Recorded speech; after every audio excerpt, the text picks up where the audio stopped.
Hola amigos, yo soy Javi y esto es Expediente del Misterio de Virtual Vision VR. Como siempre, espero que estéis bien. Y si no, mucha fuerza para todos. Como podéis ver, estoy en un navío igualito al EM Alt Space. Este navío es una adaptación del EM Alt Space a VRChat y nos lo hizo nuestra amiga y colaboradora Patosita. Aunque me veáis un poco solo, hoy voy a estar muy bien acompañado. Tengo a nuestros amigos de Virtual Vision esperándonos en el plató de Expediente del Misterio. Después, como hicimos en el anterior programa, nos teletransportaremos hasta allí. Hoy vamos a hablar de la alquimia, centrándonos en un libro muy importante para esta disciplina, el Mutus Liber. Este tema es un tema muy complejo, que, como dijo Calci un día fuera de cámara, es un tema que daría para hacer muchas tesis doctorales. No obstante, no os asustéis, no os vamos a hacer tesis doctorales, sino explicaros cosas muy interesantes tanto de esta disciplina como del libro. Yo ahora, durante unos minutos, os voy a contar muy por encima algunas cosillas tanto de la alquimia como del Mutus Liber, a la vez que os cuento qué compañero se va a centrar en qué parte. La alquimia es una disciplina que se remonta al siglo IV a.C. Esta disciplina está envuelta de misterio y de secretismo. Son de esas cosas que no se terminan de saber bien. Esta práctica mezclaba dos cosas que a día de hoy nos parecería impensable: lo sobrenatural y lo físico y real.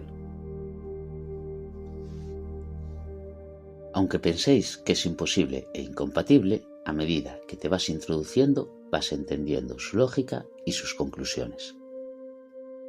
De esta parte, más a fondo, nos hablará Mari. En la alquimia hay un concepto que es la piedra filosofal. Esto suena mucho a fantasía, y la verdad sí lo es, ya que lo sobrenatural siempre se asocia a la fantasía.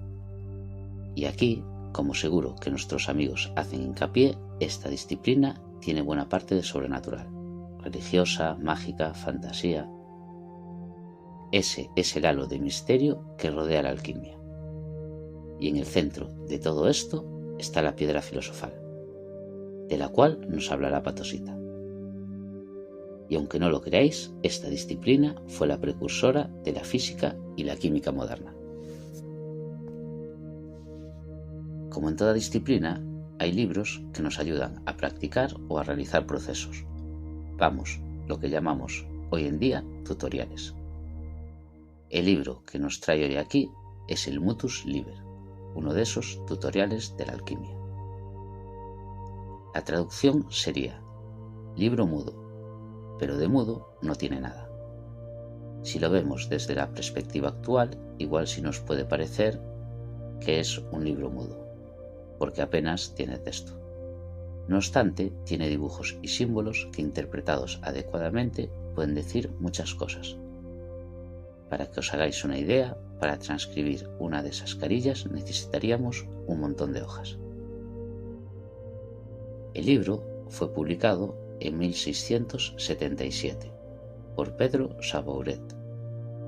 La autoría, aún a día de hoy, sigue siendo un misterio. Se cree que pudo ser Isaac Boulot, un antiguo boticario y estudioso de la medicina. Los boticarios eran personas que, mediante la mezcla de sustancias, elaboraban ungüentos con la finalidad de curar.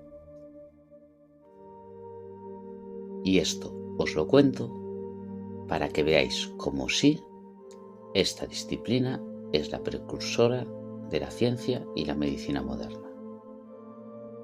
En mi tierra hay unas personas que se llaman curanderos en español, que también hacen un poco esto. Mezclan lo natural con lo espiritual, con fines de sanación, tanto física como espiritual. Este libro consta de 15 láminas. De la primera de las láminas nos hablará Calci. Con esta aportación entenderemos mejor la complejidad del libro y su contenido. La finalidad tanto de este libro como de muchos de la alquimia está en la elaboración de la piedra filosofal. Para la realización de la misma, como nos contará Patosita, hay que utilizar ciertos elementos de una manera concreta, y dentro de esos elementos está el rocío. El rocío sale en varias partes del libro, y Xaixa va a ser la encargada de mostrarnos la importancia del mismo, tanto en la alquimia como en el Mutus Liber. Y ahora, sin más dilación, vamos a activar el teletransporte e irá junto de nuestros amigos de Virtual Vision, que me muero de ganas de escuchar lo que tienen que contarnos. Así que amigos, activando teletransporte.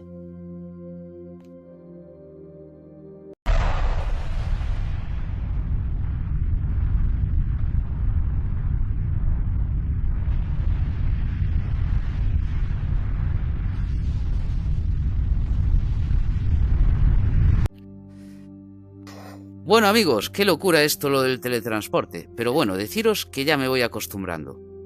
Ahora estamos con nuestros amigos de Virtual Vision, que me muero de ganas de saber lo que nos tienen que decir. ¿Qué tal amigos? Muy bien, Javi. Buenas noches. Perfecto. ¿Qué? ¿Os gustó lo que estuvisteis viendo del vídeo? A mí me gustó mucho. Y parece interesantísimo para tratar hoy. Creo que va a ser muy, muy bonito y muy educativo para todos. Bueno chicos, pues como ya os dije en el vídeo, va a empezar hablándonos de la alquimia Mari. Bueno Mari, cuéntanos. Bueno, hola Javi, hola a todos chicos. A ver, yo os voy a contar un poquito por encima un poco de la historia y la evolución de la alquimia, y tanto como de la alquimia en sí, porque como dijo Javi, este tema de la alquimia es muy extenso y eso, que da para varias tesis doctorales. Actualmente, históricamente, la percepción que la gente tenía de los alquimistas es que eran unos charlatanes que intentaban convertir el plomo en oro y que empleaban la mayor parte de su tiempo elaborando remedios milagrosos, venenos y eso, pociones mágicas. El origen de la alquimia lo situamos en la antigua Mesopotamia, en el antiguo imperio del Egipto grecorromano, entre los siglos IV a.C. y VII después de Cristo. En ese momento la alquimia incluía prácticas tales como metalurgia, filosofía, química, física, medicina, todo ello envuelto en misticismo y el espiritualismo. Los alquimistas de la época esta fundamentaban su ciencia en que el universo estaba compuesto por 4 elementos clásicos, los que conocemos: tierra, aire, agua y fuego, y con ellos creían que podían transmutar a través de la acción del calor y el frío o de la sequedad y la humedad acciones atribuidas a estos cuatro elementos. Con ellos pretendían preparar un quinto elemento que contendría la potencia de los 4 elementos en su máxima exaltación y equilibrio, que sería el éter. Para los alquimistas, toda sustancia se componía de 3 partes: el mercurio, el azufre y la sal, que eran los nombres vulgares para llamar al espíritu, al alma y al cuerpo. Mediante la manipulación de estas 3 sustancias, a través de varias operaciones, separaban cada una de las 3 partes para luego purificarlas individualmente, cada una con una fuerza diferente de fuego.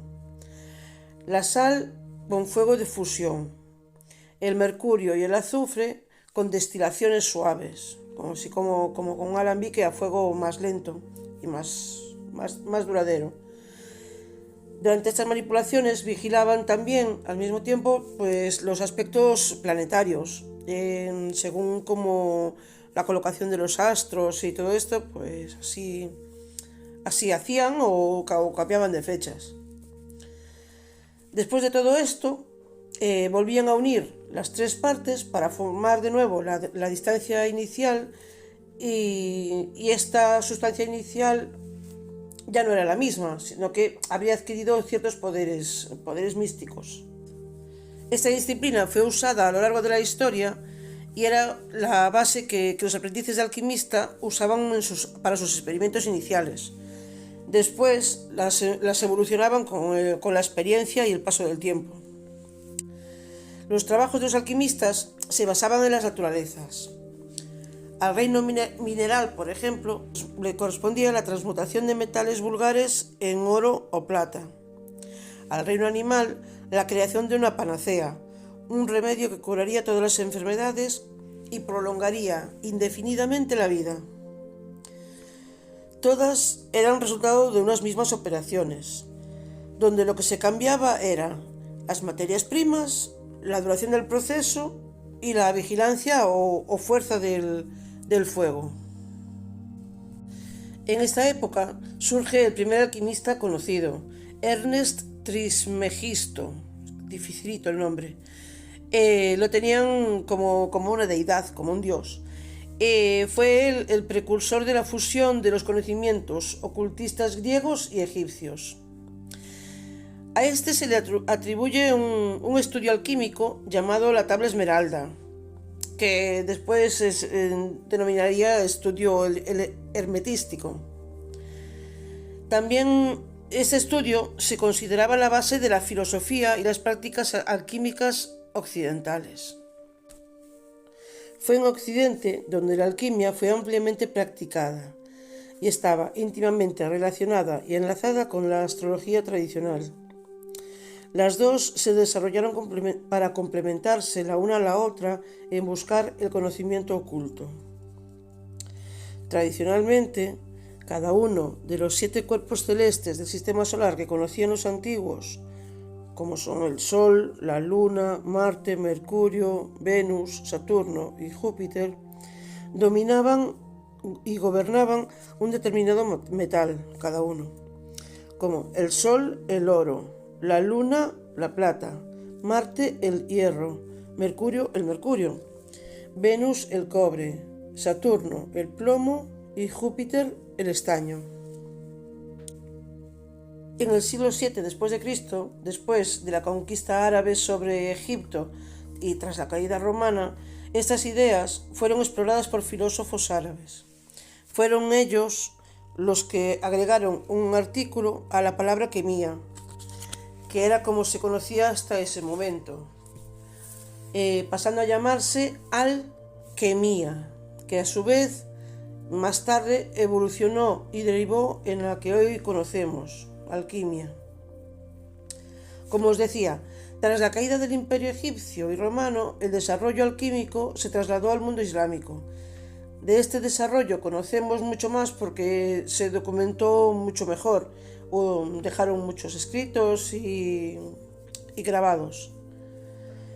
Alquimistas islámicos aportaron descubrimientos químicos propios. La destilación con el alambique y el alcohol son de origen islámico. Después hay unos ácidos que son el muriático, que viene a ser el clorhídrico, el sulfúrico y el nítrico. Después la sosa y otros muchos. Los filósofos islámicos también hicieron contribuciones a la alquimia. Entre ellos, el más influyente sería Abu Musa Jabir ibn Hayyan. Su principal objetivo era la creación artificial en el laboratorio alquímico, incluyendo la vida humana. Jabir teorizaba también que reordenando las cualidades de un metal podría obtenerse uno diferente. Con este razonamiento, la búsqueda de la piedra filosofal se introdujo en la alquimia occidental. Por otro lado, la alquimia china está relacionada con el taoísmo y sus practicantes utilizan conceptos como la relación entre el yin y el yang, el qi, la astrología china, los principios del feng shui o la medicina tradicional china. Mientras en Occidente los alquimistas se centraban más en la transmutación de metales corrientes en nobles, la alquimia china tuvo una conexión mucho más fuerte con la medicina. Así es que la piedra filosofal de los europeos se puede comparar con el gran elixir de la inmortalidad que perseguían los chinos. Entre los muchos logros de los alquimistas chinos, pues uno de los más importantes puede haber sido la pólvora. Ya en el siglo VIII fueron los alquimistas árabes los que trajeron a España la alquimia, desde donde después se extendió a Europa desde la Edad Media al Renacimiento. Dado a la conexión con las culturas griega y romana, la alquimia fue fácilmente aceptada por la filosofía cristiana, y los alquimistas medievales europeos absorbieron el conocimiento alquímico islámico. Gerberto de Aurillac, quien se convertiría en el Papa Silvestre II, fue uno de estos alquimistas. Hubo muchos otros que teorizaron sobre la alquimia de la Edad Media: San Anselmo, Alberto Magno, Tomás de Aquino, Roger Bacon. Aunque en el siglo XIV el Papa Juan XXII prohibió la práctica de la alquimia, él mismo acabaría escribiendo un libro donde explica que mediante la transmutación convirtió un quintal de oro en 200 lingotes. Nicolás Flamel y más tarde Cornelius Agripa hicieron escritos que llevaron a la alquimia a ser considerada de una filosofía mística a una magia oculta. El alquimista más importante en el Renacimiento sería Paracelso. Este rechazó el ocultismo y promovió el uso de la observación y los experimentos para aprender sobre el cuerpo humano. Él fue el pionero en uso de compuestos químicos y minerales en la medicina. Por ello, se considera que la alquimia de Paracelso llevó al desarrollo de la medicina moderna. Los alquimistas utilizaron herramientas que aún hoy en día se usan. Estas eran a menudo fabricadas por ellos mismos, ya que no existían, y podían estar en buen estado desde la Edad Media algunas. Sobre el siglo XVII ya se consideró a la alquimia una ciencia seria en Europa. Isaac Newton, por ejemplo, dedicó más tiempo y escritos a la alquimia que a la óptica o la física, que eran sus estudios principales. Otros alquimistas del mundo occidental fueron los ya mencionados Roger Bacon y Tomás de Aquino, y Thomas Brown, Ramón Llull, Parmigiano, y hay una larga lista. La transmutación de la materia tuvo un momento dulce en el siglo XX. Ahí fue cuando los físicos logran transformar átomos de plomo en átomos de oro por reacciones nucleares. Sin embargo, estos nuevos átomos eran tan inestables que a los 5 segundos se desintegraban, ya no había nada. Y posteriormente, la transmutación de metales pesados fue el origen de la fusión fría en 1989. En la época actual se realizan progresos para alcanzar algunas de las metas de la alquimia, aunque usando métodos científicos. Se podría decir que el objetivo de la investigación en inteligencia artificial es precisamente crear una vida desde cero. Dado que el objetivo específico de la alquimia era la transmutación humana, más que la creación de vida desde cero, la investigación genética estaría más cerca de la alquimia que la creación de una inteligencia artificial. Y bueno, hasta aquí una leve pincelada de la alquimia. Bueno, Mari, qué interesante y qué completo, la verdad. Y me pareció flipante, no sé qué opináis vosotros del tema de la transmutación humana. Eso me acaba de dejar, pero pillado del todo. A ver, aquí la transmutación humana sería lo que es la clonación. Se estaría refiriendo que la clonación es un resultado de principios alquímicos. Pero ahí saben que la pena bióloga sale no es magia, es impresionante la ciencia por la clonación. Es un proceso perfectamente explicable, que de hecho da la naturaleza espontáneamente, y el hombre lo que hace es aprovecharlo para clonar células que le pueden interesar, pero lógicamente no nos vamos a poner a hablar de este tema ahora porque sería un poquito más denso y creo que hoy no nos toca. Otro día si os parece, pero no es magia para mí, no es magia, para mí es sorprendente, pero ha sido la ciencia pasito a pasito, pasito a pasito, y que se ha llegado. Es magia desde el punto de vista que si yo te digo que un gen es un trozo de ADN y que el hombre es capaz de cortar ese gen como si fuera simbólicamente con unas tijeras y llevarlo a otro sitio para que se exprese o fabrique determinada proteína, es magia, pero no es magia. Ya es el hombre el que lo ha conseguido, pero bueno. Lo que sí que tiene un componente mágico y nadie tendrá ninguna duda es la piedra filosofal. A ver, Lourdes, cuéntanos. Aquí sí, aquí digo, puede ser magia y podemos estar hablando de la piedra filosofal. Magia, no magia. Mirad, para empezar, y ya Mari nos ha dicho un poco anteriormente, la piedra filosofal es un concepto, más que un hecho. Yo, por entretenerme, he fabricado, y aquí tenemos una piedra filosofal roja, porque se decían que había rojas, blancas, pero no es cierto. Es decir, la piedra filosofal es un ente, porque igual que decíamos que la alquimia roza muchas materias, pues según sea un filósofo, un alquimista, uno que esté estudiando pues las constelaciones del espacio, los astrólogos, cada uno te dirá lo que es la piedra filosofal para ellos. Por lo tanto, el concepto, yo para mí me gustaría deciros el concepto de lo que yo creo que es piedra filosofal. Y si estoy equivocado, me encantaría que vosotros me dijerais otra cosa, o que incluso los que nos estén escuchando vengan y digan, no señora, eso no. Os digo que para mí la piedra filosofal es un ente que se ha puesto el hombre, como meta podemos decir, para conseguir algo. Y es pasar de la imperfección a la perfección. En el fondo, el hombre es lo que quiere. ¿Qué quiere decir esto?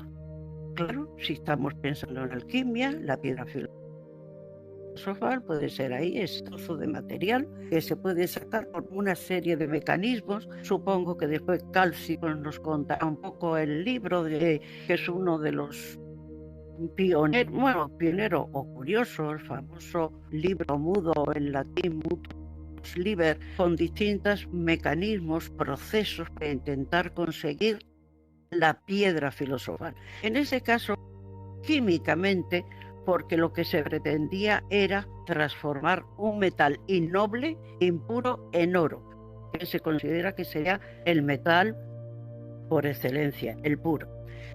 Pero os digo que no es eso solo. Puede estar, como yo os he metido aquí, una probeta o una especie de medio alambique, aunque no lo es, pero en algunos cacharros de química curiosos y bonitos, puede ser un elixir. Y entonces pensar la panacea universal, un elixir capaz de curarlo todo. Es la piedra filosofal, o más todavía, una sustancia capaz de conseguir la eterna juventud, es decir, la inmortalidad. Eso es la piedra filosofal. Ahora, desde el punto de vista de alquimia, si se quiere algo más en concreto, existen una serie de mecanismos para conseguirla. Ahí después nuestros amigos nos contarán algo más. Sea de elementos, y elementos que hay que tenerlos y sacarlos en determinadas condiciones. Pienso en el rocío, que creo que después va a hablar Saisa, que tú has nombrado también, tú hablabas de tu principio. Es decir, se juega, y aquí veis, yo he traído el símbolo de la piedra filosofal, que podía ser tanto desde el punto de vista químico o alquímico, lógico como filosófico. Veis una serie de simbolismos en el que vemos triángulos y rectángulos. Rectángulos porque tiene 4 lados. Para esto, para los alquimistas, y aquí están los 4 elementos que nos llamaban y que nos decía Mari: el fuego, el agua, la tierra y el aire. Los 4 elementos que serían el rectángulo. Después veis que tenemos un triángulo equilátero que abraza, que encierra esto. El triángulo tiene 3 elementos, porque los 3 principios de la alquimia, que también los ha nombrado Mari, serían el azufre, el mercurio y la sal. Yo no me voy a poner a hablar con esto, de estos elementos, lo dejo. Simplemente os lo comento un poquito porque lo único es dar una idea, sobre todo a los que nos estén escuchando, de lo que es la piedra filosofal.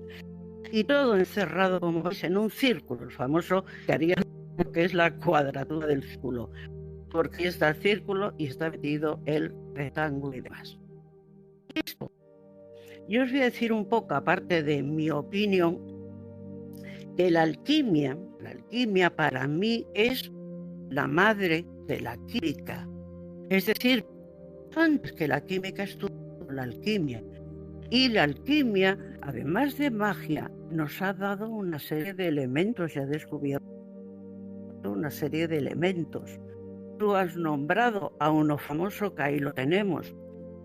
Tú ahora después nos lo enseñamos o cuando hagamos el repaso, porque habéis visto que tenemos auténtica buena exposición del Mutus Liber, el famoso libro de la alquimia, con todas las láminas, pero además una serie de fotografías que yo os quiero comentar alguna. Ahí tenemos al árabe que tú has nombrado varias veces, Jabir bin Hayyan, que sería el padre de la alquimia. Pero ese cuadro que yo os he puesto ahí simplemente es por recordar alguna anécdota y algo que puede gustar o entretener a nuestros oyentes. Ahí tenemos un cuadro que es fantástico. Estáis viendo a un alquimista que está rodeado, rezando aparentemente, porque siempre que se descubría o algo, lo que fuera, está ahí rezando. Veis un aparato parecido a este, algo que está ahí destilando, pero veis que hay una iluminación, una luz a los ayudantes que están detrás y a él que le viene también. Como veis, sale una luz de este orbeta, de ese hombre es un alquimista, pero descubrió el fósforo, que es un elemento químico. Es decir, y como lo descubrió, no os quiero contar mucha historia, pero se decía, este señor está rodeado de litros y litros y litros y litros de orina. ¿De dónde sacó el fósforo? De la orina. ¿Qué es lo que hacía? Recoger no sé cuántos litros tuvo que recoger de orina, lo cocinaba, todos esos procesos que nos decía Mari, a grandes temperaturas, horas, días y días y días y días calcinando orina. Dejaba unos sedimentos, uno de color oscuro como parecía un poco asfalto, en realidad las mezclas orgánicas de la orina y demás, los destilaba, le hacía una serie de pruebas, pero en definitiva la sorpresa es que aísla el fósforo, y el fósforo ya sabéis que es en grandes cantidades fluorescente, da esa luz. Pues en ese cuadro que os he puesto ahí tenemos un alquimista que tiene, y no solamente antes como os dije también, el Jabir bin Hayyan, ahí lo tenéis que descubrir otra serie de elementos. Pero pensando en lo que un poco lo que nos pueda traer, y yo creo que lo que nos va a contar un poco después los demás compañeros, lo que llamaba la atención sobremanera era la posibilidad de la transmutación, de transformar un metal innoble en un metal noble, es decir, se jugaba con el plomo que se transformara en oro. Yo no quiero alargarme mucho porque sabéis que me empiezo a enhebrar y se me pasa un poco. No es magia dentro de lo que cabe. Os he puesto ahí, en permitido poneros otro dibujo, que espero que también vean los compañeros, del átomo de oro. El de la izquierda es el bonito, que no es real, pero se ve el núcleo, que se ve todo lleno de oro, y por fuera como unas órbitas y girando ahí por los electrones. He puesto ese porque sería un poco para plantearnos. ¿Veis que un átomo, que es la parte de materia casi más pequeña que hay, es un universo? Pequeño universo. Aquí en el núcleo, que sería en este caso el Sol, girando en órbita a los planetas. ¿Y qué son los planetas? Pues os decir en pocas palabras lo que es el átomo. A la derecha tenéis el átomo de verdad de oro. Tiene un núcleo. El núcleo tiene una serie de cargas que son los protones, cargas positivas, y neutrones, la misma cantidad de uno y otro. En este caso, 79. Yo no os obligo, ni nunca he obligado a mis alumnos que se aprendan cosas de memorieta. Se os olvidará y es exactamente igual. 79 protones. Y después, dando vueltas, están las cargas negativas, los electrones. Pero los electrones están como si fueran los planetas, en órbitas. Pero órbitas, no cualquier forma. Alrededor del núcleo hay una órbita que nada más que giran dos protones. Nada más que habría dos planetas, que son dos electrones. Ni uno más ni uno menos. Si hay un átomo que tiene más, se van a la segunda capa. En la segunda capa, si contáis, hay 8. Ni uno más. Este átomo ya tendría 2 y 8, 10 electrones. ¿Qué tiene más electrones? Como este que tiene 79, el oro. Se van a la tercera capa. 18 electrones, ni uno más. Y así en la siguiente, 32 y ni uno más. Tampoco os obligo ni a nadie que tenga que saber el número de electrones. Pero fijaros en el detalle este. En la última capa, el oro tiene un electrón. Qué triste, pero qué triste. Nada más que tiene un átomo girando por ahí. Uno solo. Cualquier átomo de cualquier metal de esta característica pueden transformarse unos en otros. Porque este señor, oro, o está deseando que le quiten este electrón para estar más a gusto, o se puede llenar con otros 17. Bueno, el número que fuera. Entonces, ¿qué pensamos? No, contra esto de la transformación de uno y en otro no está. El plomo es muy parecido. Yo no me acuerdo cuánto tiene el plomo, pero no iríamos ahí a la tabla periódico. No sé si tiene 81, no me acuerdo. Hombre, si yo al plomo le quito 2 electrones, me lo transformo en oro. ¿Os dais cuenta que es la única diferencia que hay entre unos átomos y otros? En la carga, en el número atómico. Uno tiene 79, 80, 81, 82. Si yo le quito, pues me lo transformo. O sea que los alquimistas y el transformar un metal en otro no es una cosa tan tonta, por decirlo así, tan fantasiosa. Es posible. Y de hecho, la pena que esto no se ha podido contrarrestar por el secretismo soviético. En el año 1971 se corrió mucho la voz de que un reactor que tenían los rusos en Siberia, cerca del lago Baikal, la cubierta del reactor de plomo, parte del plomo se había transformado en oro. Esto, yo siento deciros que se habló muchísimo, pero que debido al secretismo soviético no se sabe si al final fue una leyenda o no. Quien dice transformarse en oro, parte del plomo era oro. Es decir, el plomo se había transformado en oro. Esto es un caso, que hay otro caso más real. También lo ha nombrado Mari. Y ahí tenemos a un señor que no es un chipichaca. Ese señor ha estado de asesor científico de 10 presidentes americanos. Se llama Glenn Seaborg. ha sacado y ha obtenido más de 10 elementos y entre ellos uno que en vida se le dio su nombre, por eso está en esa foto que después yo quiero que se le enseñes también al público, señalando su elemento. Qué poca gente puede decir señalando en la tabla periódica un elemento de símbolo, creo que es SG o algo así, atendiendo a su apellido es Shebor y el elemento se llama Seagorbio. Seagorbio, un elemento químico. Este hombre, ¿qué es lo que hizo? Aparte de todo, es premio Nobel en el año 1951, No, por eso digo, os estoy diciendo algo de alguien muy serio. Este hombre, además de todas sus investigaciones, pues también jugaba con esto. Hizo una transmutación de otro elemento, de un isótopo, el bismuto, en oro. Pero, ¿qué es lo que hizo? Por decirlo, quitarle al bismuto unos cuantos electrones de la última capa y lo transformó en oro. Pero como dice Mari, medio segundo tardaba. Se transformaba en oro, se analizaba, era oro, pero el oro duraba medio minuto. Pero se ha transformado elementos en oro. Por lo tanto, cuando digan por ahí, es imposible, nunca digáis imposible.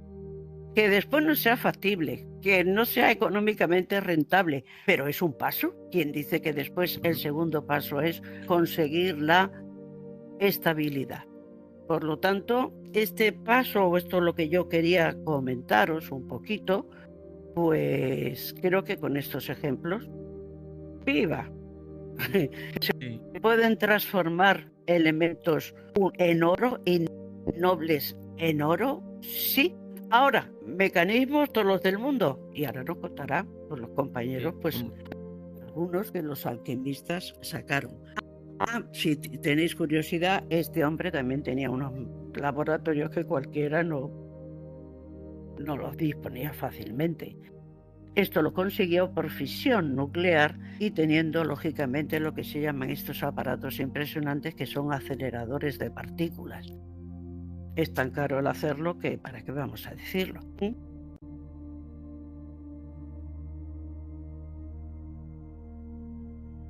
Ahora que decía Lourdes lo del tema de que a veces no parece magia cuando vemos lo que acabas de contar, me ha venido a la cabeza que a lo mejor tú lo has hecho en tus clases o lo has visto a la inversa, oro con mercurio. Como tú mezcles el mercurio con el oro, no sé si lo habéis visto alguna vez, yo lo he visto, instantáneamente, o sea, en el acto, el oro desaparece. Y el oro desaparece, eso lo sé, no lo he hecho, pero no, yo lo he hecho, yo lo he hecho sin querer, se me ha roto un termómetro. Y yo llevaba una alianza de oro y cuando cogí el mercurio, la gota, y se lo come. Pero es alucinante, se ve como si fuese un truco de magia. La gota entra en la alianza y de repente toda la alianza se empieza a transformar y desaparece el oro. Y no hay solución, Eso es cierto. Ahora ya no, porque ya están prohibidos los termómetros. Sí, ahora ya está el mercurio. Porque yo muchas veces pensaba, y lo comento a veces con mis hijos, que los que nosotros, los que ya tenemos una edad, muchas veces decimos, estamos aquí vivos de milagro, porque hemos pasado por cantidad de peligros que las familias no eran conscientes, pero eso te lo cuento yo y lo he vivido. Nos hacía una ilusión enorme que se rompieran los termómetros porque le pedíamos el mercurio a nuestras madres. Y con ese mercurio, que es tóxico y peligrosísimo, porque hacíamos bolas, es decir, lo metíamos en un frasquito, se unía el mercurio, se separa en muchas bolitas, los juntas, jugueteabas con el mercurio, que además de venenoso, más veneno y más peligro, porque cuántas veces la bolita la hemos tenido moviendo y qué niño, más de uno, se ha comido la bolita. Claro. La bolita digo porque teníamos pequeña cantidad. Uno de los grandes ejemplos de la alquimia, como coincidiréis conmigo y como os dije anteriormente, es el Mutus Liber. Y Calci nos va a hablar de la primera hoja de ese libro. y ya veréis cómo vamos a entender mucho mejor el tema de la alquimia y ese mundillo de la alquimia. Buenas, Calci. Hola. Hola a todos. ¿Qué tal? Hola, Calci. Hola, Bueno, hola. pues como ha dicho Javi, yo voy a intentar hablar un poquito de lo que es el Mutus Liber o libro mudo. Coincido a nivel personal con lo que ha dicho nuestra compañera Patosita. Coincido respecto a lo del tema de la piedra filosofal. Es cierto que depende qué pensadores o qué grupo de personas. Coincido en que nosotros a nivel interno podemos ser esa famosa piedra filosofal, ¿vale? Hay pensadores o determinados grupos de personas que hablan de esa famosa piedra bruta que somos con nuestros defectos y que, en fin, se va tallando y vas alcanzando esa plenitud o como tú lo quieras llamar o perfección. Pero bueno, nos vamos a meter en lo del Mutus. A ver, el Mutus Liber tiene 15 páginas en donde cada una de ellas tiene unos dibujos que estamos viendo muy bien decorados aquí. Se dice que están desordenadas y que tienen un orden que no es el que viene en sí en el libro. Y más o menos se habla del 1677. Se escribió el libro, aunque está todavía un poco en dudoso el tema de quién fue el autor. Pero lo que está claro es una cosa, que el que tenga un libro de estos original, pues tiene un tesoro, porque dicen que más de 500 no habrá. Y tenemos la suerte de que aquí en Madrid, según dicen en la Complutense, guardan uno. Pero bueno, vamos a hablar de lo que es la lámina esta, ¿vale? Que es como la primera lámina, que es, podríamos decir que es una presentación. Voy a intentar un poco que vosotros, digamos, imaginéis lo que es el dibujo, porque la lámina en sí, todas las láminas son dibujos, por eso lo del libro mudo. En esta lámina, lo que vemos así nada más verla, vemos un círculo, ¿vale? Un círculo formado por dos rosas con un nudo. Eso es lo primero que tú así en principio ves. Es un círculo con dos rosas y en el medio una escalera. Una escalera, arriba tenemos un angelito, abajo otro angelito que tiene unas trompetas. Las trompetas, si os fijáis, miran hacia abajo, que podían mirar hacia otro lado, miran hacia abajo, y un texto justo en el centro, ¿vale? Bueno, pues para empezar, la rosa que hace ese círculo no es una rosa porque al autor de repente se le dé mejor pintar una rosa. La rosa es que es primordial en la alquimia, ¿vale? Luego Seiya, cuando hable del rocío, pues supongo que enganchará con el tema de la rosa. Y la rosa además es que es de color rojo. Como dijo Lourdes, la piedra la hay blanca y la hay roja, que es como dos niveles, vamos, de segundo nivel es blanca y de primer nivel roja. Entonces la rosa es roja. Y además, la rosa, la raíz es ros, que significa rocío, ¿vale? Que luego ya todo eso, pues Seiya se meta más a fondo. Es decir, tenemos una rosa que ya nos está empezando como a marcar el tema del rocío. La rosa, algo que digamos que es una flor bonita, de color rojo, tiene pinchos. O sea, te está haciendo como un contraste de algo dificultoso, que llegas al final a algo bonito, a la flor, a la rosa. Hace un círculo, ¿vale? Con un nudo. Y en el medio tenemos una escalera.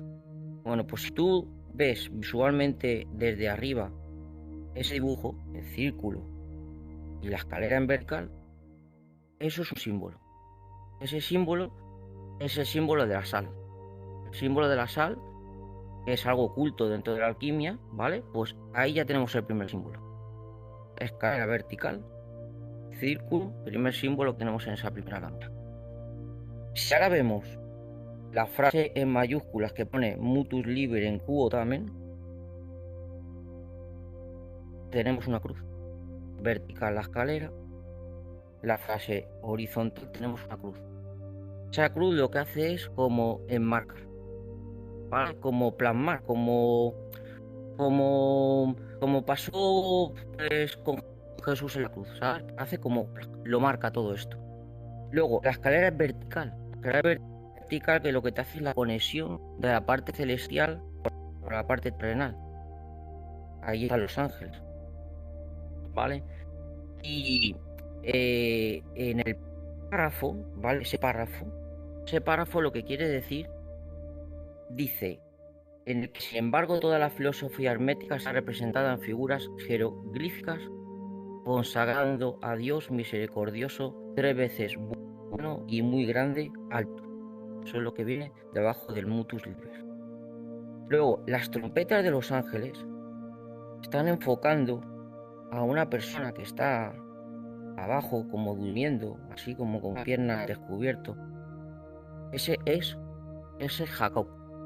Ese que está abajo es Jacob. Que luego diré una pequeña anotación de Jacob. Y la pierna que tiene al descubierto es un símbolo de iniciático. En muchas otras cosas que a lo mejor se hablará, se puede ver eso. Muchas otras, digamos, curiosidades dentro del hermetismo pues ese simbolismo de una pierna al descubierto es una parte de una iniciación. Y una cosa súper curiosa que estuve investigando, al lado del ángel de abajo y a la izquierda hay unos numeritos, ¿vale? Y una palabrita. Bueno, pues resulta que eso tú lo miras en un espejo y al mirarlo en un espejo, eso coincide con la Biblia. Tú vas a la Biblia, que lo he buscado, y la verdad que es súper curioso. El 21-11-82 NEC lo pones en un espejo y resulta que el NEC es Génesis, es todo invertido. Yo me he ido a Biblia y lo he buscado, y busqué Génesis. Y pone, llegando a cierto lugar, se dispuso a hacer noche allí, porque ya se había puesto el sol. Tomó una de las piedras del lugar, se le puso por cabezal y acostóse en aquel lugar. Y tuvo un sueño, soñó con una escalera, ahí está la escalera, apoyada en tierra, y cuya cima tocaba los cielos. Y he aquí que los ángeles de Dios subían y bajaban por ella. O sea, a mí me parece súper curioso que el primer paz es que lo lees, lo buscas en la Biblia y está lo que ves en el dibujo. El segundo, 038272 NEC, también Génesis.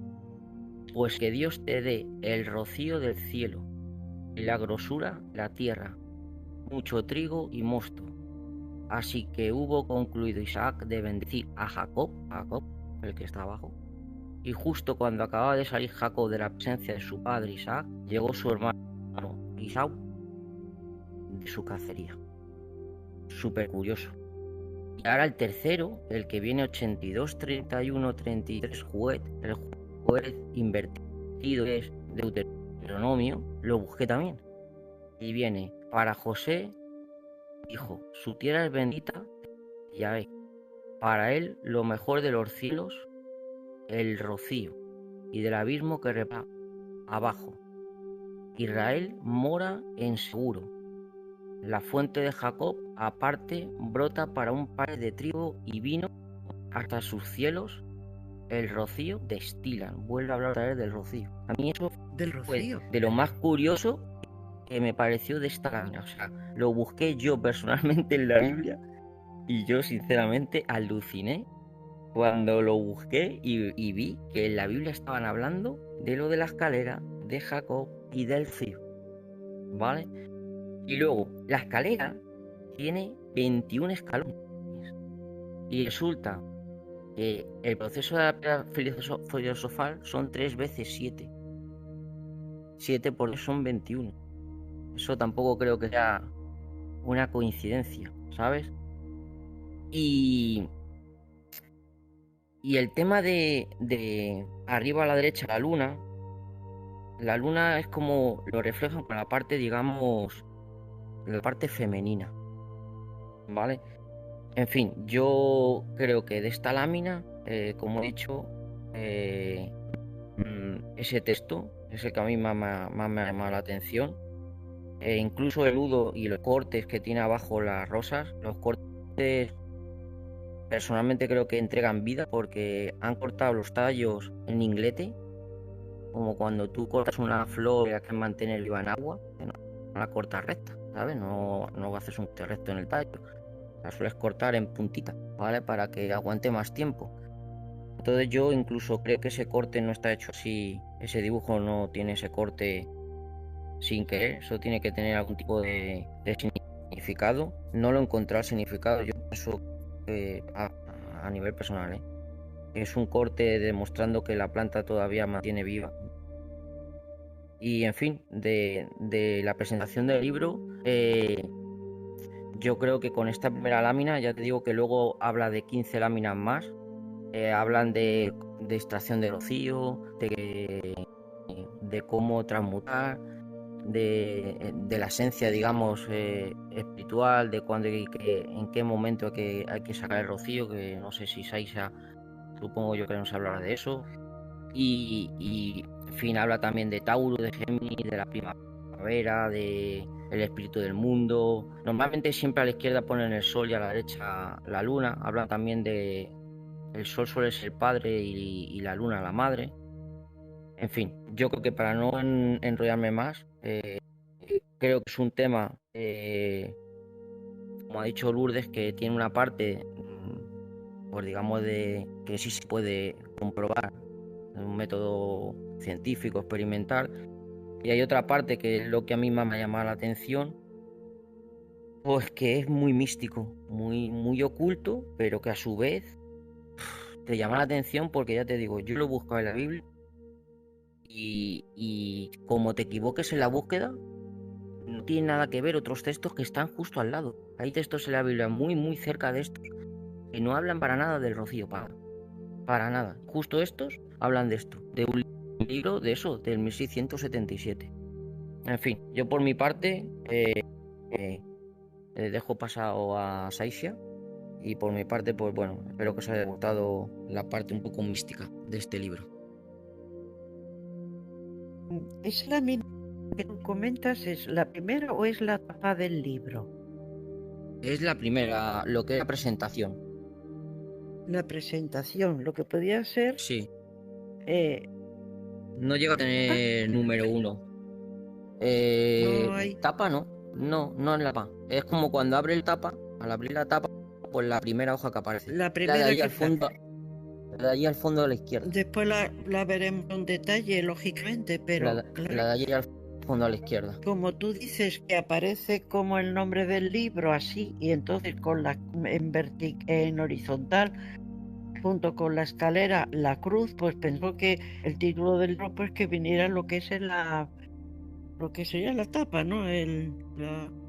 Vamos, que no tiene más en esta imagen sí que aparece, por eso se piensa que quien lo escribió es Altus. En esta imagen sí aparece debajo del texto, pone por Altus, pero que a 100% yo no he podido conseguir quién es el escritor, el autor, pero se cree que sí, que es Altus.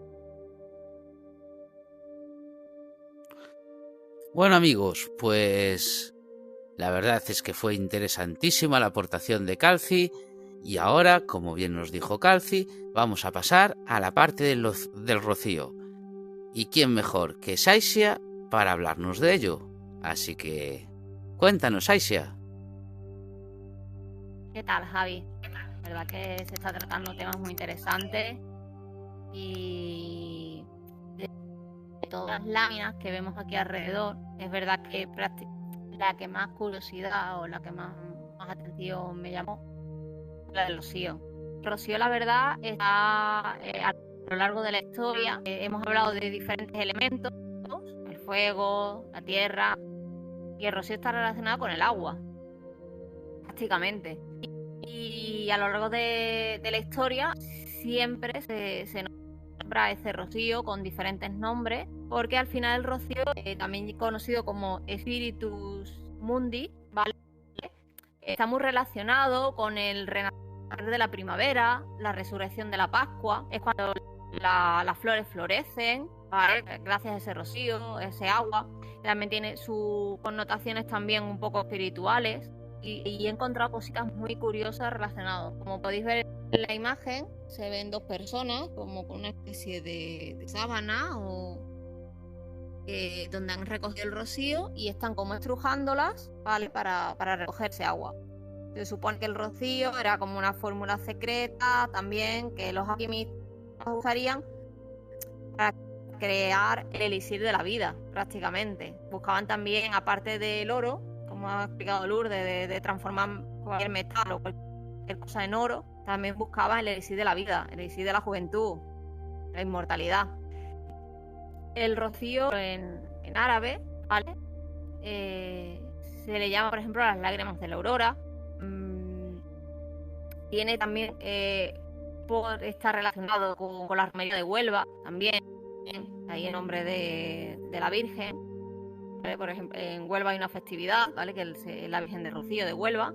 Está situado en un enclave espectacular, que sobre todo lo que es la zona de Marisma, es una zona también muy mística, y puedo hablar que también está relacionada hasta con avistamientos ovnis, inclusive, ¿vale? Si nos vamos a lo que es el misterio. Y tiene una acción muy directa con el renacer de la primavera, con el agua creadora de vida, contenida en el rocío, con el elixir de la vida eterna. Digamos que el rocío es como el esperma divino que fecunda a la madre tierra, y al igual que lo que es el Espíritu Santo.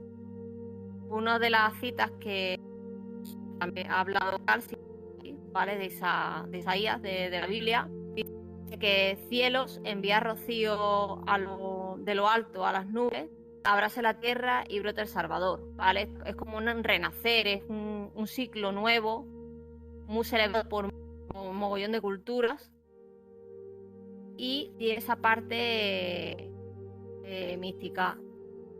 ¿Podemos recoger rocío? Sí, hay un mogollón de formas de recoger rocío.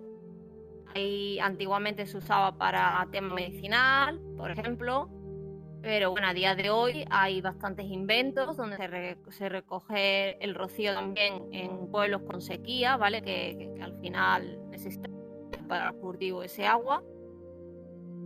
Y al final prácticamente es vida. Y creo que de ahí es la importancia a lo mejor de que en cada lámina, al final en cierta forma, esté siempre presente. Bueno, chicos, ¿qué os ha parecido? ¿Quién diría que el rocío y la fiesta del rocío estaba relacionada con la alquimia, no? Me pareció curiosísimo el dato. A mí eso Tenemos me ha un montón. encantado. Sí. Tenemos un montón. ¿No? De todos modos, hay muchas veces que palabras que usamos cotidianamente, pero digo palabras súper normales. Y ahora cuando te da un día por investigar esa palabra, te asombras. Luego el rocío, mira que dices el rocío, voy al rocío, el rocío. Y ahora mira por dónde. Pero el Tiene un rocío y significado. es rocío, y hasta nunca has pensado en el Ya está. rocío.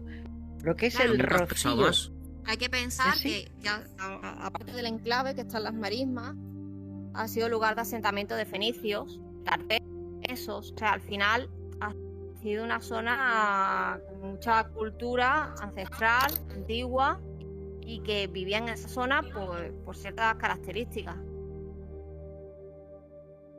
Chicos, yo tengo una pregunta. Sí. A ver qué os parece. Mi pregunta es, cuando Calci habló del libro y bueno, cuando hablasteis vosotros también, relacionasteis un poquito lo que es la alquimia con el cristianismo y a mí me choca muchísimo. ¿Qué me podéis contar al respecto, chicos? A ver, yo tengo mi teoría. Creo que al final la química, que estaba en ebullición, pues era un poco como que iba en contra del cristianismo, que era algo de brujería. Tal vez las láminas estén enfocadas con el cristianismo por una forma de ocultar, o sea, esta ciencia, ocultándola de una forma para que no fuese tan hereje, para que no fuese en contra del cristianismo. Para pasar la censura. Que tal vez por eso tiene esas connotaciones. ¿Y vosotros qué opináis? Es que Sí, como nos está comentando Calci, oculto hasta Qué bien, cierto momento, porque si esto es el libro este mudo es mágico, es decir, vienen ahí descritos los procesos para intentar encontrar la piedra filosofal, es decir, los métodos, encontrar todo esto, ¿no? Pero si tú piensas que ya en la primera lámina no puede ser, es decir, bueno, no puede ser, viene un simbolismo totalmente cristiano, bueno, cristiano en esos momentos no es que fuera cristiano, estamos hablando de, pero es lo que empezó, el mensaje de Cristo. Lo que te queda decir, lo de la escalera de Jacob, el sueño de Jacob, es decir, que eso es pura religión, Claro. cristianismo, y eso no lo podía ocultar porque estás con ángeles y está ese pasaje cuando tú has empezado. Yo me acuerdo perfectamente el famoso sueño de Jacob de la escalera, el sueño que cayó en un gran sueño. No me acuerdo exactamente qué es lo que vio en el sueño. Sí, es que yo tampoco me Pero acuerdo. Yo sé que Jacob descrito también tiene un significado, y yo creo que Jacob enlaza con el tema este también, ya no místico, sino un poco más allá, vamos, con el tema del tendón de Aquiles. Yo creo que va relacionado, pero no te lo sé decir 100%, ¿eh? Pero Jacob significa algo, no recuerdo el que significaba Jacob. Jacob es Jacobo. Y no recuerdo, eso tiene un significado ese nombre, pero no me acuerdo. Que en esa lámina tú puedes interpretar cosas, pero lo del texto, cuando yo lo busqué en la Biblia, y eso sí que es cristianismo, claro, eso es así, y lo busqué en la Biblia y te sale lo que hemos leído y ves que está totalmente metido en el dibujo y en el rocío, en el Jacob, en lo de la escalera, los ángeles. Ay, es que no lo puedes interpretarlo de otra manera, que el cristianismo está sí o sí. Bueno amigos, y como hicimos en el anterior programa de Mohenjo-Daro, nos vamos a dar una vuelta por la exposición de imágenes, y si queréis o si os acordáis de algo que os olvidasteis ahora, siempre os podéis acordar gracias a las imágenes. Así que amigos, vamos a dar una vueltecilla. Hombre, me parece interesantísimo. Vámonos. Que pasemos por las Perfecto. imágenes, por las láminas. Aquí está la exposición completita, una por una, o sea que no podremos estar mucho tiempo con ellas, pero esta es la que tú dices. Esta. Ah, Pues estos tres párrafitos lo buscas en la Biblia sí, de forma invertida, como si fuese un espejo. Esto es Génesis y esto es Deuteronomio. empieza. Y el Deuteronomio, sí. Y entonces, ¿cómo Y ahora se leen tú los pasajes? buscas el Génesis y los Pero números que al ves revés. 28, pero es 28, 28, 11, 12. O sea que empezamos Sí. todo al revés, ¿no? Como si fuese Me un voy a espejo. entretener. Y yo me entretuve y me di cuenta, bueno, lo que he leído, que tiene que ver con la lámina. Y que como te equivoques un poquito, vas a buscar otro párrafo y no tiene nada que ver. Y aquí está la pierna, ¿ves la pierna al descubierto? Esto Sí. es un símbolo iniciático. Una pierna al descubierto es un símbolo de iniciación. Y las trompetas van hacia él, el despertar, el sueño de Jacob. Es como si Y lo tiene quisieran 21 despertar. Sí, y tiene 21 escalones, que es 3×7. Y luego la luna en el lado derecho. Estos Y números, vamos, es que siempre. Sí. Estrellas y en la luna. Aquí el sol no está, ¿eh? No, aquí no está. Está ya Y más las para allá. rosas, una está abierta y la otra parece que está para. Bueno, Sí. aquí esto podríamos entretenernos Sí. una barbaridad. ¿Ves? Y aquí Sería tú ves un cuestión círculo, de. ves el círculo y la escalera. Pues ese es el primer símbolo, que es el de la sal. Y ahora, con el texto ya tienes la cruz. Sí. Bueno, Y aquí fíjate tú, se puede ver es que no una nos. gota. Es que esa gota Otra tanto gota. puede simbolizar rocío, puede simbolizar la olla, el útero, ¿eh? Y Sí, bueno, puede. fíjate, la luna, a él el dios, que parece que es Neptuno, el tridente. Pero ves el sol y la luna. El sol, con el simbolito, el nacimiento del sol, del día y de la noche. Oye, bueno, y aquí Sí, abajo sí, lo todo- mismo, la destilación, ya Sí, son sí. procesos de alquimia.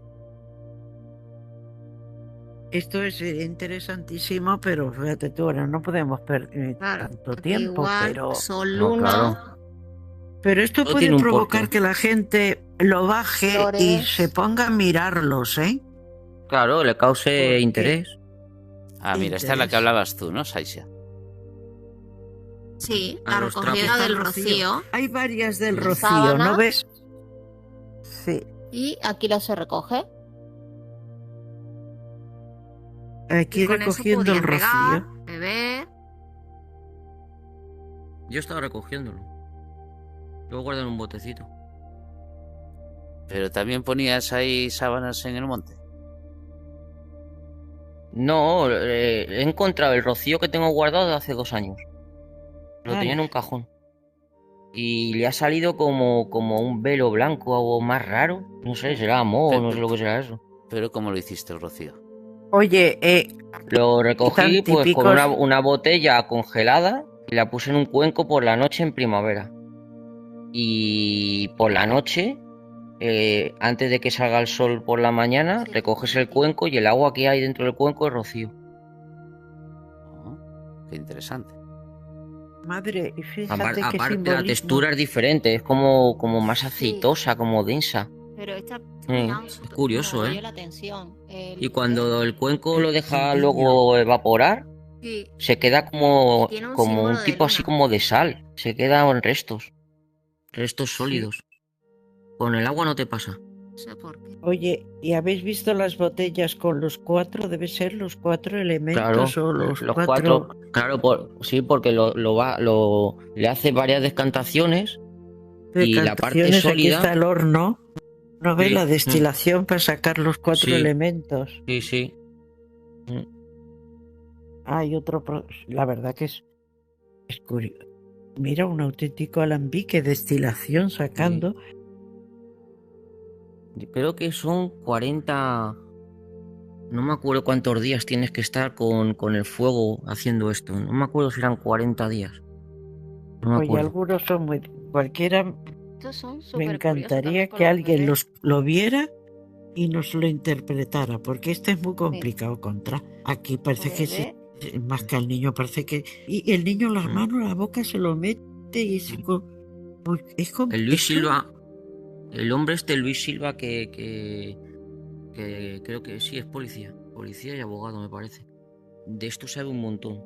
Del tema del mutuo libre, el tema de lo que es la alquimia, pues mira, sabe un montón.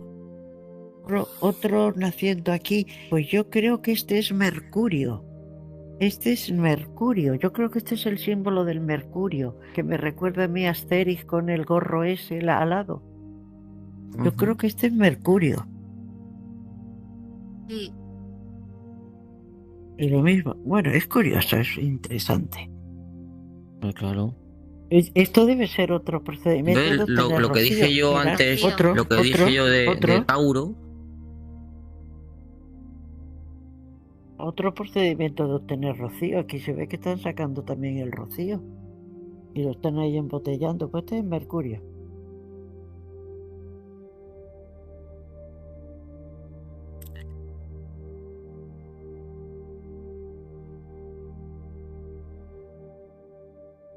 Sí que están curiosos. Aquí los procesos, ves que están pesando uno u otro. Habría que saber, y pesando y mezclando. ¿Eh? Sí, porque se Habría que diferencian saber con una qué flor y elemento con es una cada estrella. uno, con una estrella. Diferencian con Y ahí estrella. los dos mezclados. Y después lo calientan. Bueno, complicado, hijo. No estamos dándole aquí. Anda, este está repetido. O por abajo es diferente. Creo que por abajo es diferente. No es eso. No, Pues entonces, es como no sé. Ah, sí, está otra repetido. lámina, otro Tauro. A ver. Pues Como el si número fuese 12. otra persona que a ver. No son iguales, pero sí son iguales. ¿Cómo se No, la no dibuja son otra iguales. persona? Esta No, es la no, no son 9 iguales. y la otra A es ver, la a ver. 12. Estoy buscando Pues la mira, pero es que no dice diferencia. ahí.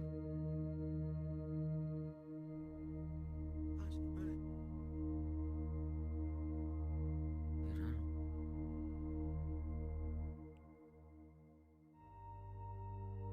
Y esto también lo explican Aquí en un otra sitio, lo de mezcla los números. parecida, Estos otros números, elementos, lo mismo. estos números también lo explica. Luis Silva explica estos números. Ahora que lo estoy viendo, esto lo explica. Ahora Ay, mira, aquí al final, oro. Ah, lo del legue, relegue, sí. Relegue, relegue, labora Sí, y munis. eso ya sabemos.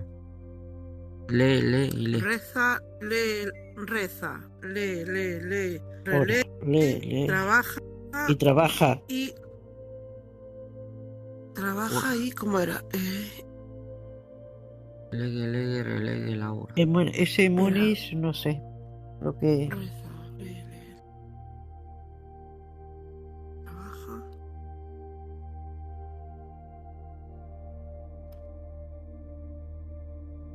Ocula tus abus.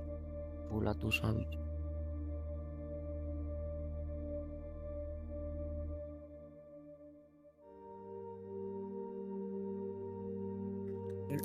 Y esto es lo que explicasteis, Mari, tú. Trabaja y encontrarás. El átomo. Sí. Que esto es lo que explicasteis, Lourdes, que tú. Sí.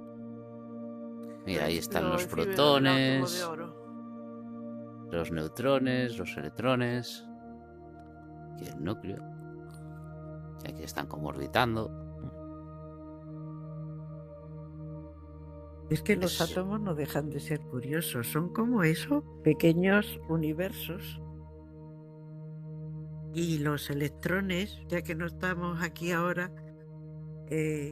toda la energía que se acumula en los electrones. Y salir los electrones, pasar de una órbita a otra, es que cogen energía o sueltan energía. Aquí está el misterio de la fotosíntesis. Esto es precioso. Pero con Mira, y esto es Yo creo una que mesa, lo que mira qué leí chula. El alambique. Yo creo que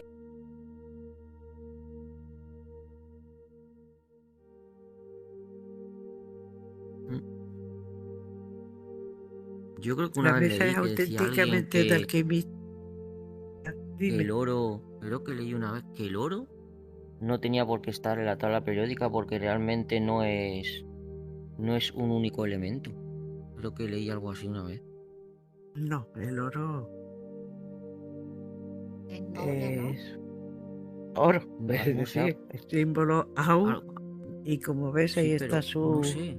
su- Algo leí, yo lo voy a buscar porque me ha venido a la cabeza ahora. Lo voy a buscar. Y esa es la imagen que habías tú dicho del fósforo. Esta es la que te conté. Este es el hombre el alquimista que descubrió el fósforo en la orina.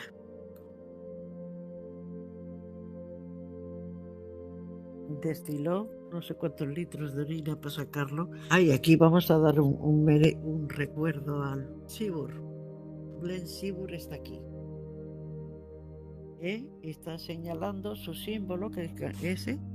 Él Seaborgio. Castellanizó su apellido.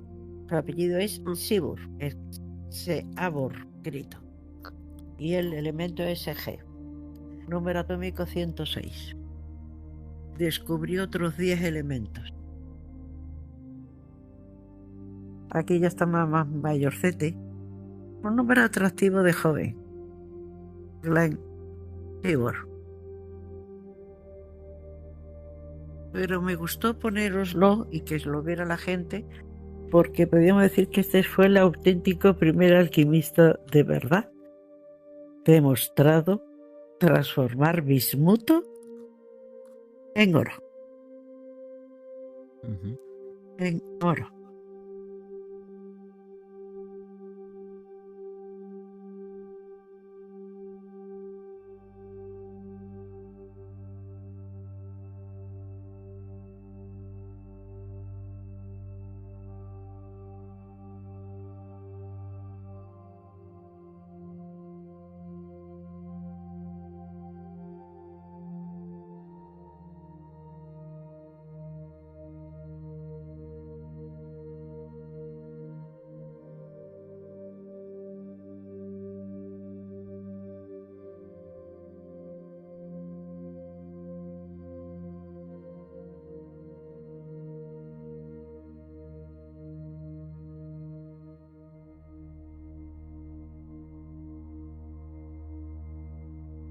Bueno amigos, espero que os haya gustado el vídeo. Como siempre, si os ha gustado, darle a me gusta y compartirlo a tope. Y si no estáis suscritos, ¿a qué esperáis? ¡Suscribiros! Un abrazo fuerte y mucha fuerza para todos. Adiós. Hasta el próximo Chao, programa, chicos. Hasta el próximo programa que nos veamos. Chao, chao. Adiós.